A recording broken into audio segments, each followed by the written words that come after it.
आज जो देखो हमको यहाँ पे जो बात करनी है वो है भैया रिकॉर्डिंग ऑफ ट्रांजेक्शन्स। ट्रांजेक्शन्स का मतलब मैंने समझाया था आपको, लेन देन। किसी भी तरीके का लेन देन रहेगा हम उसको क्या बोलेंगे, सिंपल एंड ट्रांजेक्शन्स कहेंगे। ठीक है, इस वाले चैप्टर पर जो हमको बातें करनी सीखनी है वो हमको बात करनी है काय पर, कैश बुक पर, किसमें, परचेज बुक पर, परचेज रिटर्न बुक पर, जिसका नाम एक और है रिटर्न आउटवर्ड बुक। इसको भी ध्यान रखना। आपको सीखनी है भैया सेल्स बुक, आपको सीखनी है सेल्स रिटर्न, जिसका नाम याद रख लो रिटर्न इनवर्ड। यहाँ पे बच्चे बहुत ज़्यादा कंफ्यूज होते हैं। रिटर्न आउटवर्ड याद रखना किसके लिए है, परचेज रिटर्न के लिए। रिटर्न इनवर्ड याद रखना किसके लिए है, सेल्स रिटर्न के लिए। और क्या सीखना है आपको, जनरल प्रॉपर। ठीक है, मैंने यहाँ पे डिस्कशन में क्या क्या बात करी थी आपसे। मैंने कहा था कि मान लो आपका क्या है एक बुक स्टोर है, तो आप बुक स्टोर पर क्या करते हो, स्टॉक को मेंटेन करके चलते हो। आपने मुझसे पूछा था कि भैया स्टॉक क्या है, तो मैंने आपको बताया स्टॉक वो गुड्स है जो आपने ख़रीदा तो है लेकिन काई के लिए, बेचने के लिए। समझ में आया। मैंने सपोज़ करते मैं बोलता हूँ कि मुझे अब ये बुलेट परचेज़ करनी है। मैं अभी शोरूम में गया, वहाँ पे मैं देख कर आया तो मुझे यहाँ पे बहुत सारे बुलेट वहाँ पर दिखी। तो वो बुलेट क्या है, स्टॉक हैं। किसके लिए, क्या मेरे लिए नहीं, वो उनके लिए स्टॉक है। समझ में आया। उन दुकान वालों के पास जहाँ से मैं बुलेट परचेज़ करने की सोच रहा हूँ वहाँ पे 100 बुलेट खड़ी हुई थी, वो उनके लिए क्या है, स्टॉक है। लेकिन एक बुलेट जो मैं खरीदूँगा वो मेरे लिए क्या है, असेट होगा। इस चीज़ को समझना। हमने जो एग्जाम्पल डिस्कस किया था वो क्या था, बुक स्टोर था। हमने कहा कि इस बुक स्टोर पर आपको जितनी भी बुक्स दिख रही हैं वो क्या होगा, स्टॉक होगा। हमारे यहाँ पर इस बुक स्टॉक में, एक बुक स्टोर में आपको जितनी भी बुक्स दिख रही हैं वो क्या होगा, स्टॉक होगा। अब आपको बात समझ में आ रही है कि अच्छा भैया अब मैं स्टॉक समझ पाई हूँ। चाहे आप स्टॉक बोलो चाहे आप गुड्स बोलो, ध्यान से मेरी बात समझना। चाहे आप स्टॉक बोलो चाहे आप गुड्स बोलो, एक ही बात है। सिर्फ कॉमन आपको दिमाग क्या लगाना है, मैंने इसको ख़रीदा तो है लेकिन काई के लिए, बेचने के लिए। आपको यहाँ पर देखो क्लास में कितने सारे फर्नीचर दिख रहे हैं, क्या ये स्टॉक है? आप बोलोगे नहीं भैया ये स्टॉक नहीं है क्योंकि ये बेचने के लिए नहीं है, ये असेट है। अब आपको मेरे हिसाब से स्टॉक गुड्स समझ में थोड़ा बहुत आया होगा। आपके दिमाग में क्या आना चाहिए, बुक स्टोर आना चाहिए। तो बुक स्टोर में जब हम परचेज़ करेंगे, जब हम बुक स्टोर में क्या करेंगे, परचेज़ करेंगे। किसको हम परचेज़ करें, हमने बुक्स को परचेज़ करें। तो आपका दिमाग काम करने लग गया कि भैया आप जितनी परचेज़ करोगे आपका उतना स्टॉक क्या होगा, बढ़ता रहेगा बढ़ता रहेगा बढ़ता रहेगा बढ़ता रहेगा, प्लस प्लस प्लस होता रहेगा। फिर आपने कहा कि भैया हम इसको इस तरीके से समझ सकते हैं कि हम उधार में भी हम यहाँ पर कैश में भी परचेज़ कर सकते हैं और हम क्रेडिट परचेज़ भी कर सकते हैं। मतलब हम परचेज़ जब करेंगे तो उधार में भी परचेज़ कर सकते हैं और हम नगद में भी हम परचेज़ कर सकते हैं। सिंपल है। ध्यान से मेरी बात समझना। जो परचेज़ वर्ड है या जो सेल्स वर्ड है इंपॉर्टेंट है। चाहे परचेज़ हो चाहे सेल्स हो, सिर्फ किसके लिए इस्तेमाल होगा, स्टॉक के लिए इस्तेमाल होगा। अच्छा, इसका मतलब तुम समझ चुकी हो और तुम भी समझ चुके हो कि इसका मतलब स्टॉक क्या था, जो हमने ख़रीदा तो है बेचने के लिए, जो हमने ख़रीदा तो है लेकिन काई के लिए, बेचने के लिए, वही स्टॉक है। उसी को हम किस नाम से जानते हैं, गुड्स के नाम से जानते हैं। अब समझ में आया। तो आपने कहा ठीक है भैया अब मैं इस चीज़ का ध्यान रखूँगी कि मुझे कहीं पर भी परचेज़ या सेल्स दिखे तो मैं क्या मान के चलूँगी कि स्टॉक के बारे में बात हो रही है। ठीक है, ऐसे लिखा हुआ रहेगा क्वेश्चन में, परचेज़ गुड्स ऐसे करके लिखा रहेगा या सेल्स गुड्स लिखा हुआ रहेगा, तो आप उसको पहचान लेना कि किसके बारे में बात हो रही है, स्टॉक के बारे में बात हो रही है। फिर जो हमने परचेज़ करा, हम उसको कैश परचेज़ भी कर सकते हैं और क्रेडिट परचेज़ भी कर सकते हैं। मतलब आप उधार में भी खरीद सकते हो, नगद में भी खरीद सकते हैं। तो ध्यान से इसका समझना। मैंने कहा कि सपोज़ करो आप ध्यान दो सिर्फ कैश परचेज़ पर। किस पे ध्यान दो, कैश परचेज़ पर। तो जब आप कैश परचेज़ पर ध्यान दे रहे हो तो आप बोलोगे कि भैया हमारे पास स्टॉक तो बढ़ जाएगा। जब हम कैश परचेज़ करेंगे, दिमाग लगाओ, आपका एक बुक स्टोर है, आप कैश परचेज़ का मतलब होता है मैंने नगद में ख़रीदा, तो आपकी दुकान में स्टॉक तो क्या हो जाएगा, बढ़ जाएगा। लेकिन जो कैश है वो क्या हो जाएगा, कम हो जाएगा। इतनी मेरी बात समझ में आई, यहाँ तक कोई दिक्कत तो नहीं है। अगर आप कैश में परचेज़ करोगे, बहुत सिंपल है कि आपके यहाँ पे जो स्टॉक है वो तो क्या हो जाएगा, बढ़ जाएगा, और दूसरी ओर जो कैश है वो क्या हो जाएगा, कम हो जाएगा। यहाँ तक कोई दिक्कत तो नहीं है। तो मैं आया भाई समझ में, आपको आया मैडम समझ में। तो कैश परचेज़ के बाद आप यहाँ पर ये कैश सेल्स को समझो। आपने कहा कि अच्छा भैया अगर मैं कुछ बुक्स को बेच दूंगी तो मेरे पास कैश तो बढ़ जाएगा। कैश मेरे पास क्या हो जाएगा, बढ़ जाएगा, और जो स्टॉक है वो मेरे पास क्या हो जाएगा, कम हो जाएगा। सिंपल है। तो आप यहाँ पे कैश परचेज भी समझ पाए, आप कैश सेल्स भी समझ पाए। मेरे हिसाब से यहाँ तक किसी भी प्रकार की कोई भी दिक्कत नहीं होनी चाहिए। दूसरा है कि भैया आप परचेज़ कर सकते हो, उधार पर भी परचेज़ कर सकते हो। अगर आपने उधार में परचेज़ करा तो भी आपके दुकान में स्टॉक तो बढ़ेगा ही, अगर आप उधार में भी परचेज़ करोगी तो भी तो स्टॉक बढ़ेगा। लेकिन इस केस में आप बोलोगे कि भैया मेरी उधारी भी तो बढ़ जाएगी। मैंने कहा हाँ, उधारी आपकी बिल्कुल बढ़ जाएगी। उसको हम क्या बोलते हैं, क्रेडिटर्स बोलते हैं। समझ में आ रहा है? क्रेडिटर्स को हम हिंदी में किस नाम से जानते हैं, लेनदार के नाम से जानते हैं। समझ में आया कि सपोज़ करो आप बुक्स खरीदती हो दिल्ली से, सपोज़ करो दिल्ली में कोई इंसान है, राम से आप बुक परचेज़ करती हो, तो राम कौन बन जाएगा, आपके लिए क्रेडिटर बन जाएगा। अब आपको दिमाग में बात समझ में आई, अच्छा भैया जब मैं उधार में परचेज़ करूँगी तभी क्रेडिटर बनेंगे। मैंने कहा हाँ, और जब मैं नगद में परचेज़ करूँगी, मैंने कहा तब आपके क्रेडिटर नहीं बनेंगे, तब तो आपके पास से कैश कम हो जाएगा।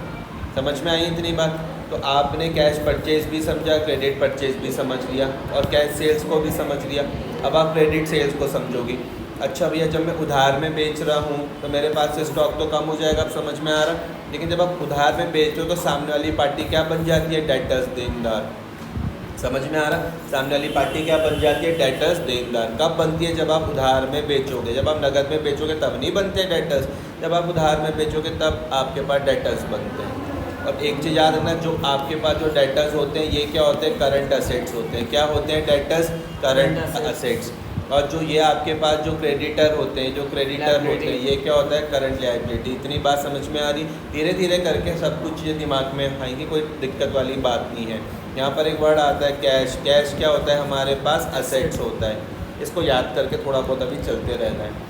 एक बात आपको समझ में आ गई कि भैया जो परचेज़ है, वो जो सेल्स है, चाहे नगद में हो चाहे उधार में हो, चाहे कैश परचेज़ हो चाहे क्रेडिट परचेज़ हो, चाहे कैश सेल्स हो चाहे क्रेडिट सेल्स हो, किसके लिए हम इस्तेमाल करते हैं, स्टॉक के लिए। स्टॉक की जगह एक और वर्ड क्या दिख सकता है आपको, गुड्स। गुड्स या स्टॉक का मतलब क्या है कि वो जो आपने खरीदा तो है, लेकिन काहे के लिए, बेचने के लिए। आगे मैंने यहाँ पर बात बताई कि आपको क्या क्या सीखना है मेरे साथ। कैश बुक सीखना है, आपको परचेज बुक सीखना है, परचेज रिटर्न बुक सीखना है, सेल्स बुक सीखना है, सेल्स रिटर्न बुक सीखना है, बिल्स रिसीवेबल सीखना है, बिल्स पेबल सीखना है, और जनरल प्रॉपर सीखना है। इन सब को एक साथ हम क्या बोलते हैं, सब्सिडरी बुक्स बोलते हैं। क्या बोलते हैं, सब्सिडरी बुक्स हम इन सबको बोलते हैं एक साथ। इन सबको एक साथ क्या बोला जाता है, सब्सिडरी बुक्स को बोला जाता है। कोई दिक्कत तो नहीं है, एक एक करके ध्यान से मेरी बात समझना। पहली चर्चा मैंने करी थी आपके साथ कैश बुक में। मैंने कहा अगर कोई भी नगद ट्रांजैक्शन हो, धीरे धीरे करके आप सीखोगे। फिलहाल आप इतनी सी बात सीख लो कि अगर कहीं से भी आपके पास कैश आ रहा हो या कैश जा रहा हो, कैश आ रहा हो या फिर कैश जा रहा हो, तो आप उसको कहाँ पर रिकॉर्ड करोगे, कैश बुक पर रिकॉर्ड करोगे। इतनी मेरी बात समझ में आ रही है। फिर मैंने बात बताई कि बिल्स रिसीवेबल और बिल्स पेबल को अलग से पढ़ेंगे, सेपरेट। अभी इसमें चर्चा करने की ज़रूरत नहीं है। अब हमारे पास जो मेन है वो हमारे पास है purchase book, purchase return book, sales book और सेल्स रिटर्न बुक। इसमें ध्यान से समझना, इन चारों बुक में सिर्फ आप उधार वाले ट्रांजैक्शन को लोगे, उधार वाली ट्रांजैक्शन को लोगे। किसको लोगे, उधार वाली ट्रांजैक्शन को। आपने बोला भैया इसका क्या मतलब, मैंने कहा इसका मतलब ये है कि अगर आप उधार में परचेज़ करोगे तो वो परचेज़ बुक में जाएगा। अगर आप उधार में परचेज़ करोगे तो वो परचेज़ बुक में जाएगा। फिर तुम मुझसे पूछोगे भैया मैं अगर नगद में परचेज़ करूँगी तो वो परचेज़ बुक में जाएगा। मैंने कहा नहीं नहीं नहीं, बिल्कुल भी नहीं जाएगा। वो कहाँ जाएगा, कैश बुक में जाएगा। अब तुम्हारे दिमाग में थोड़ी बहुत बात समझ में आ रही है। अच्छा मैं अगर उधार में परचेज़ करूँगी तो परचेज़ बुक में जाएगा, मैं अगर उधार में बेचूंगी तो कहाँ पे जाएगा, वो सेल्स बुक में जाएगा। आ रहा समझ में।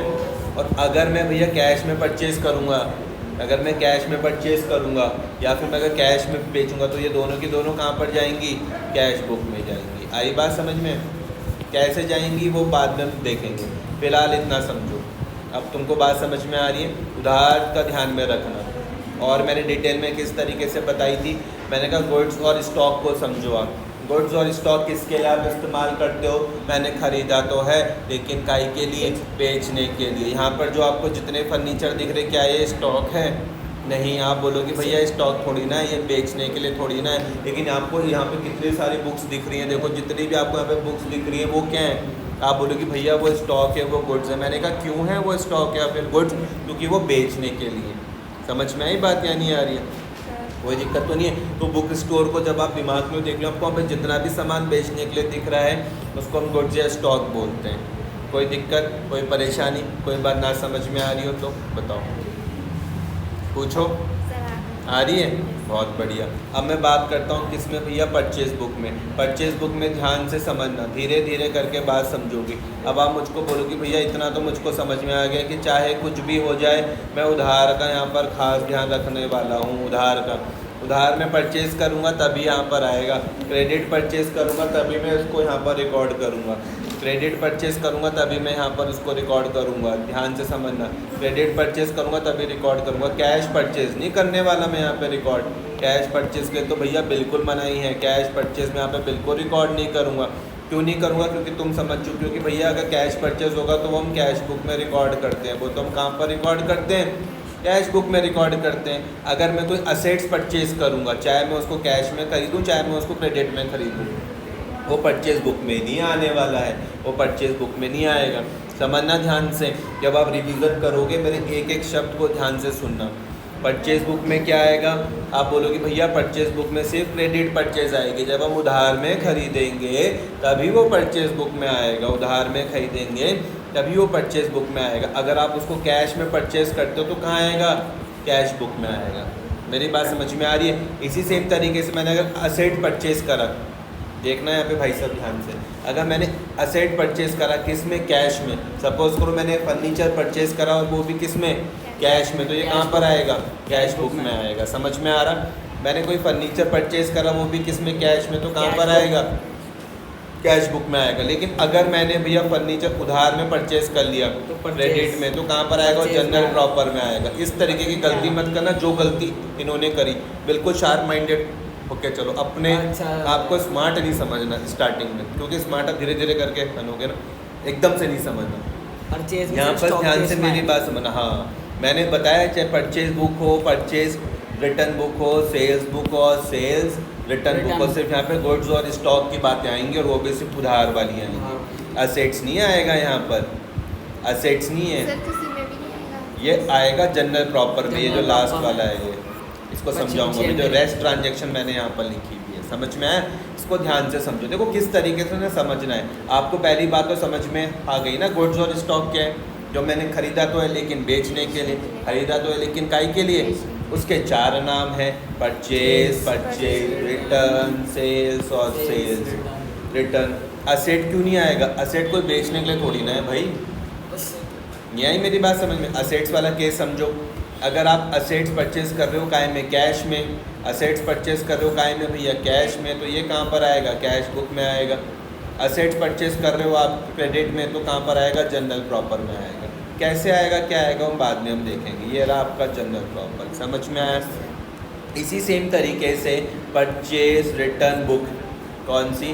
Purchase return book. मतलब मैंने कुछ सामान खरीदा उसको मैं वापसी कर रहा हूँ, वो भी कौन सा? सिर्फ क्रेडिट परचेज आएगा यहाँ पर।